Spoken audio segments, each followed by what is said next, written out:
प्रकाश का परावर्तन अपवर्तन का पार्ट 3। देखो कल हम लोग क्या पढ़ रहे थे। कल हमने पढ़ा था प्रकाश का अपवर्तन। क्या पढ़ा था?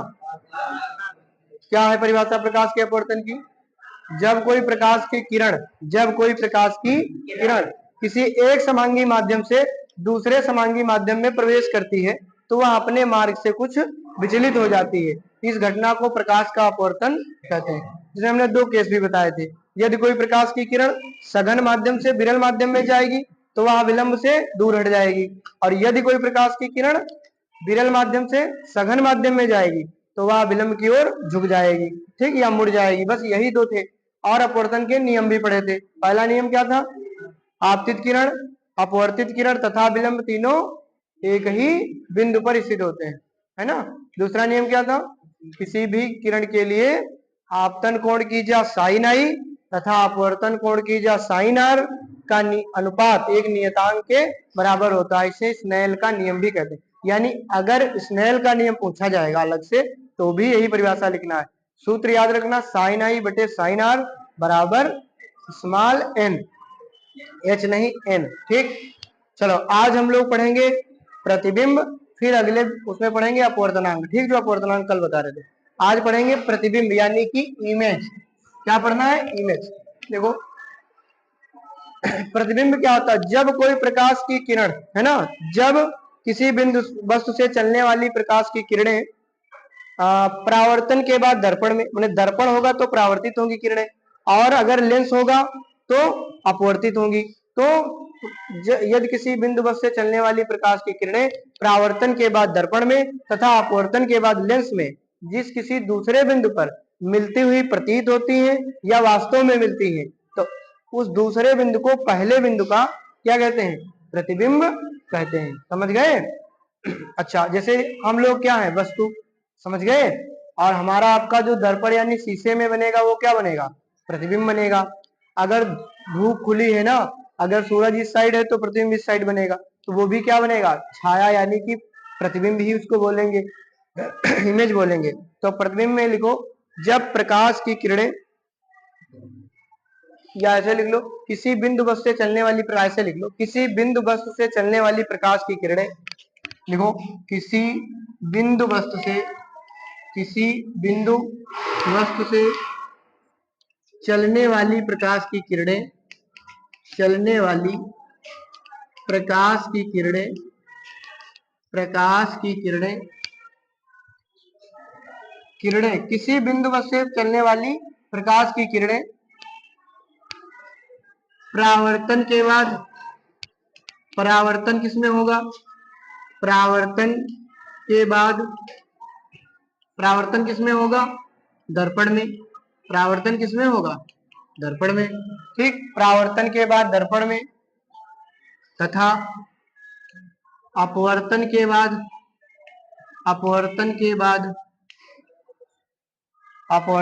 बाद अपवर्तन यानी कहाँ होगा? लेंस में। किसी बिंदु वस्तु से चलने वाली प्रकाश की किरणें परावर्तन के बाद दर्पण में तथा अपवर्तन के बाद लेंस में जिस बिंदु पर वास्तव में मिलती हैं या मिलती हुई प्रतीत होती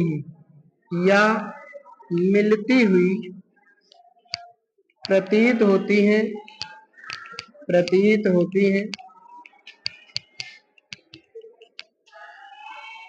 उस बिंदु को पहले बिंदु का प्रतिबिंब कहते हैं। पहले बिंदु का प्रतिबिंब कहते हैं, ठीक। ये है परिभाषा प्रतिबिंब की।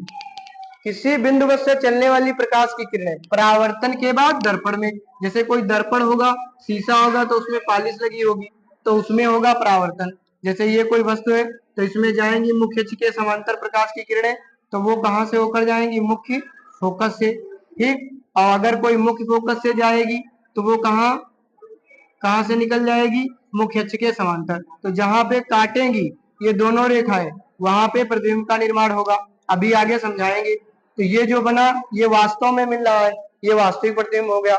और अगर ये कोई लेंस है, मान लिया ये उत्तल लेंस है, ठीक, इसमें क्या होगा, यदि कोई प्रकाश की किरणें अब इसमें जाएंगी, मान लिया ये वस्तु रखी है तो इसमें जाएंगी तो इस साइड को जाएंगी और इधर मुख्य फोकस से निकल जाएंगी, ठीक है। और अगर दूसरी निकल गई, मान लिया यहां से चली गई ध्रुव से, यहां कहीं जाएंगी, ठीक, इसमें से रहने दो, दूसरा बताएंगे, ठीक, इतना लिख लो तब तक। लेंस होंगे,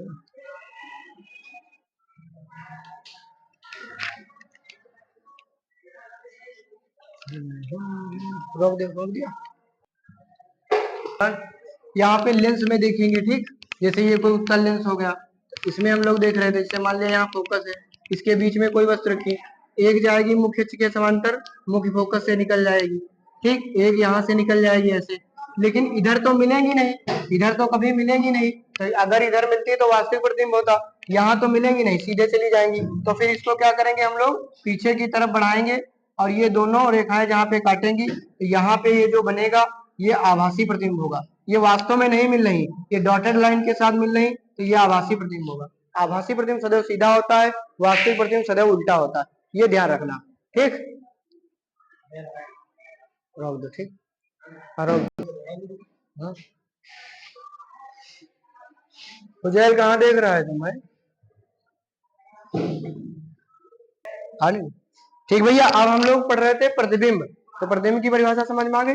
अब होते हैं प्रतिबिंब कितने प्रकार के, दो प्रकार के, एक में देखो वास्तव में मिल रही थी तो वास्तविक प्रतिबिंब हो गया, और एक में वैसे देखो प्रतिबिंब कितने प्रकार का होता है, तो प्रतिबिंब दो प्रकार का होता है, ये लिख लो, प्रतिबिंब दो प्रकार का होता है, कौन कौन सा, एक होता है वास्तविक प्रतिबिंब, वास्तविक प्रतिबिंब, वास्तविक प्रतिबिंब, क्योंकि डिफिनेशन इसकी पूछी नहीं जाएगी, बात समझ में आई। प्रतिबिंब की मैंने बता दिया, वास्तविक प्रतिबिंब यानी रियल इमेज, रियल इमेज ये, और रियल इमेज मैंने आपको दिखाई भी, ये दर्पण है, दर्पण है, इसमें मुख्य अक्ष के समांतर जो प्रकाश की किरणें जाती हैं वो कहां से जाएंगी, मुख्य फोकस से होकर, और एक जाएगी मुख्य फोकस से तो वो टकरा करके इधर वापस होगी, तो जहां पे दोनों मिल रही है ये वास्तव में मिल रही है, उल्टा, वास्तव में मिल रही, ये वस्तु है, वस्तु है ऊपर की तरफ, प्रतिबिंब है नीचे की तरफ, तो ध्यान रखना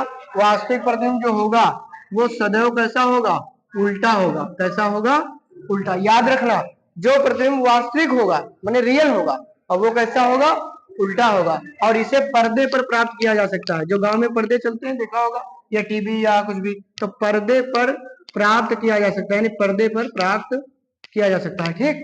तो वास्तविक प्रतिबिंब जब किसी बिंदु वस्तु से चलने वाली प्रकाश की किरणें परावर्तन के बाद दर्पण में या अपवर्तन के बाद लेंस में वास्तव में मिलती हुई प्रतीत होती है, तो उसको हम लोग कहते हैं वास्तविक प्रतिबिंब, जैसा कि आपने देखा, और जो वास्तविक प्रतिबिंब होगा वो उल्टा भी होगा और उसको हम लोग पर्दे पर प्राप्त कर पाएंगे।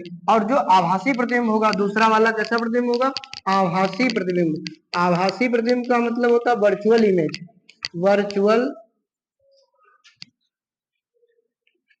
Virtual, virtual image, virtual image जो मैंने अभी बनाई थी, तो वो आभासी प्रतिबिंब जब भी होगा तो कैसा होगा, सीधा, आभासी होगा तो कैसा होगा बताओ, सीधा होगा, आभासी होगा तो कैसा होगा, सीधा, और इसे पर्दे पर प्राप्त, पर्दे पर प्राप्त नहीं किया जा सकता, जैसे कि मैंने अभी आपको दिखाया था, ये उत्तल लेंस है, अभी आगे जब लेंस पढ़ोगे तब ये चीजें समझ में आएंगी, ठीक, एक जाएगी मुख्य अक्ष के समांतर तो मुख्य फोकस से निकल जाएगी, और एक जाएगी यहाँ पर प्रकाशिक अक्ष से, आगे तो ये मिलेंगी नहीं कभी, समांतर है तो इनको बैक करके इधर मिलाना पड़ेगा, जहां पे जो मिलेंगी डॉटेड लाइन के साथ ये आभासी प्रतिबिंब होगा, और आभासी देखो सही, लाइन के ऊपर है तो सीधा ही तो है, ये लाइन के नीचे था तो उल्टा था, लाइन के ऊपर सीधा, लाइन के नीचे उल्टा, तो भाई आभासी प्रतिबिंब कैसा होगा, सीधा, और इसे पर्दे पर प्राप्त नहीं किया जा सकता है। आभासी प्रतिबिंब जब किसी बिंदु वस्तु से चलने वाली प्रकाश की किरणें परावर्तन के बाद दर्पण में, अपवर्तन के बाद लेंस में वास्तव में नहीं मिलती हैं, मिलती हुई प्रतीत होती हैं, उसको हम लोग आभासी प्रतिबिंब कहते हैं। ये सदैव सीधा होता है और इसे पर्दे पर प्राप्त नहीं किया जा सकता। बात समझ में आई? रोक दो। ऑन कर दो। आगे हम लोग क्या पढ़ेंगे? वास्तविक प्रतिबिंब पढ़ लिया और क्या पढ़ लिया? आभासी प्रतिबिंब। अब थोड़ा सा हम लोग पढ़ेंगे प्रकाश पुंज के प्रकार। जैसे प्रकाश की एक किरण हमको मालूम है सीधी चलती है और प्रकाश का पुंज निकलता है। जैसे कि बल्ब जलता है तो पुंज निकलता है, टार्च जलाते हो तो पूरा प्रकाश का पुंज चलता है, सूर्य के प्रकाश में पूरा पुंज होता है। तो प्रकाश पुंज देखेंगे थोड़ा सा, ये पूछा नहीं जाता, फिलहाल समझ लीजिए केवल प्रकाश पुंज। ठीक, प्रकाश पुंज।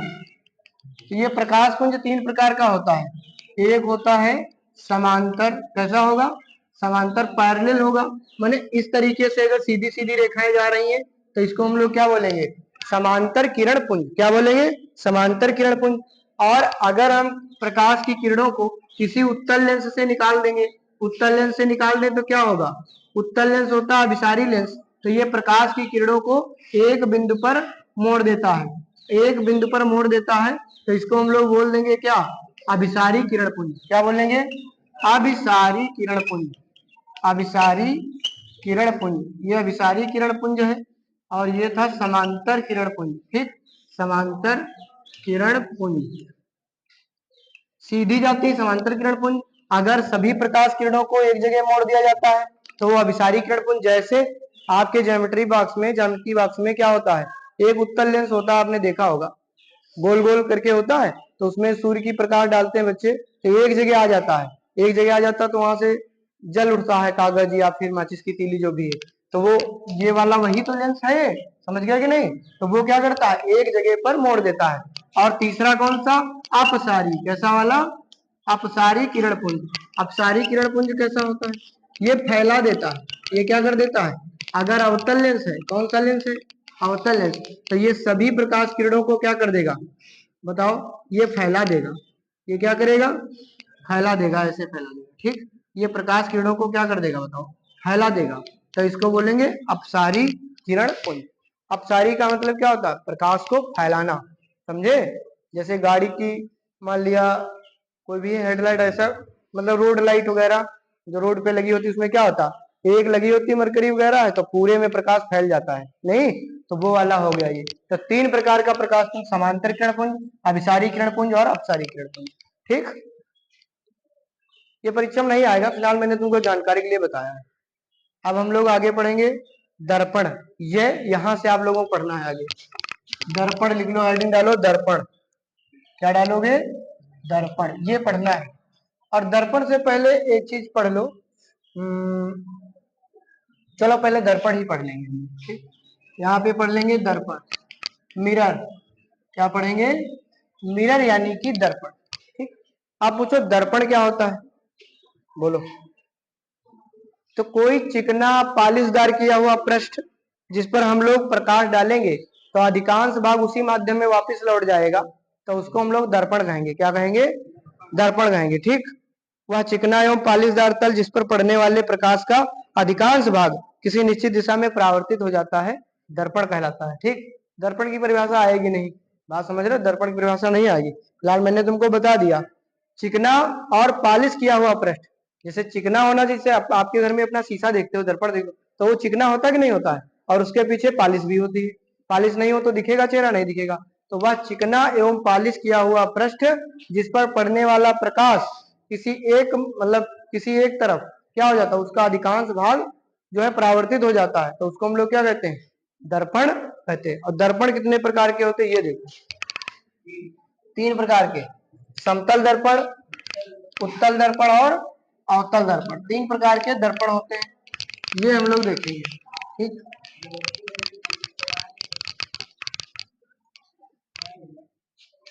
दर्पण की दूसरी तरीके से भी बता सकते हो परिभाषा। किसी खोखले गोले के कटे हुए भाग भाग पर जब हम एक तरफ पॉलिश कर देते हैं तो दूसरा पृष्ठ हमारा दर्पण बन जाता है, समझ गए? जैसे कि ये देखिए, ये खोखला गोला है, ये खोखला गोला है, और खोखले गोले को अगर हम काट दें बीच से, यहाँ से काट दें, खोखले गोले के कटे हुए भाग के यदि पॉलिश कर दोगे, ऊपर पॉलिश कर दोगे तो एक दर्पण बन जाएगा, और अंदर पॉलिश कर दोगे अगर तो ये दूसरा दर्पण बन जाएगा। एक अवतल दर्पण, अगला जो है उत्तल दर्पण। ठीक, आगे हम लोग पढ़ेंगे अभी दर्पण के प्रकार में। एक होता है समतल दर्पण। कौन सा दर्पण? समतल दर्पण। समतल दर्पण यानी प्लेन मिरर। एक पढ़ेंगे प्लेन मिरर यानी समतल दर्पण। समतल दर्पण का मतलब क्या होता है? इस तरीके का दर्पण, इसमें सीधा होता है बिल्कुल प्लेन और इसे पॉलिश करके। और ये है अवतल। दूसरा वाला पढ़ेंगे अवतल दर्पण। अवतल दर्पण यानी कानकेव मिरर। Concave mirror. और एक पढ़ेंगे उत्तल दर्पण। बस 3 दर्पण आपको पढ़ने हैं। दर्पण का मतलब समझ गए होंगे। किसी चिकने पॉलिशदार किए हुए पृष्ठ पर एक तरफ पॉलिश कर दी जाती है तो दूसरा तल ये दर्पण बन जाता है। जैसे ये इसके इधर पॉलिश कर दी गई तो ये दर्पण है। और ये है समतल दर्पण प्लेन मिरर। ये है अवतल दर्पण जिसके अंदर जगह खाली है। और ये उभरा हुआ शीशा है तो इसका नाम है उत्तल दर्पण। ठीक, माने कॉन्वेक्स मिरर। Convex mirror. तो 3 दर्पण आपको बहुत अच्छे से पढ़ने हैं तीनों, समतल दर्पण, अवतल दर्पण और उत्तल दर्पण। ठीक, समतल दर्पण, अवतल दर्पण और उत्तल दर्पण। आओ सबसे पहले समतल दर्पण पढ़ेंगे। लिख लो, लिख रहे हो? लिखोगे? रोक दो, लिख।